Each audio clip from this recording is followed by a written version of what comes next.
Hi guys! Welcome back to my channel. So for today's video guys is isi-share natin kung paano tayo na-activate ng ating GGives sa ating GCash application. So punta lang tayo sa GCash application natin guys. Tapos guys, i-click lang natin ang ating borrow money. So yan guys, na-refresh lang natin pagkatapos punta tayo sa borrow. At the same time guys, pag na-click na natin yung borrow na icon guys, makita mo is GLoan, GGives, Borrow Load, and GCredit. So, sa video natin ngayon guys, i-click natin yung GGives. So, click mo lang yan guys, what is GGives. So, next ka lang dyan. Basahin mo kung gusto mong basahin.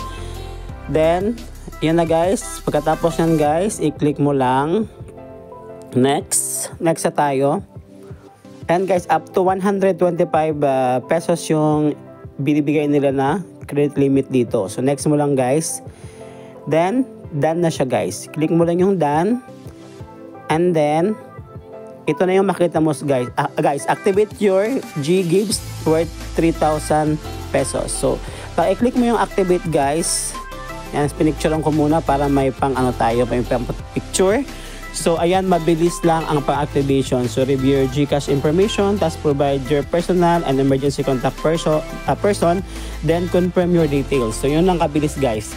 So ayan guys, makikita mo yung complete name mo guys, at saka yung mobile number, at saka yung address mo sa Pilipinas. So ayan na guys, select na natin yung ating other personal details. Like for example, may ibang number ka, pwede mo siya ilagay dito guys. So ganito lang yung kabilis guys na pag-fill up natin. Actually guys is ito ay ginawa natin tutorial para malaman din ng mga kasamahan nating OFW kahit nasa abroad ka, pwede ka ma-activate ng ating GGives. So ayan na guys, ilagay mo yung first name, tapos last name, then contact number. So pagkatapos nyan, ito yung mapunta ka tayo dito. So click mo lang yan, tapos ayan, continue lang. Then activate my GGives. So pag okay na yung information na yan, click mo lang yung activate my GGives.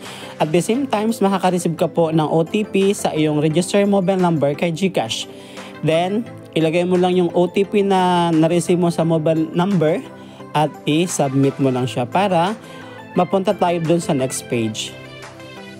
Okay, lagay na natin yung OTP guys.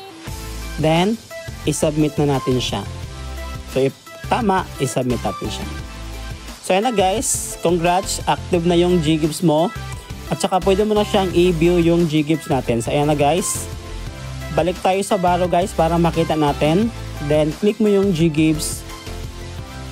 And then, ayan na guys, so 3,000 na yung GGives natin. So ganoon na kasimple ma-activate ng ating GGives kahit nasa abroad tayo guys. So kung may mga katanungan kayo, don't forget to like, comment, share, and subscribe. At lagay nyo lang yung comment nyo sa ibaba ng comment section para masagot natin yan kung may time tayo. At huwag kalimutan i-hit yung notification bell para maging update kayo sa mga video na ginagawa natin every other day. So thank you for watching guys, at sana may natutunan kayo sa video na ito. So happy using GCash. Bye bye!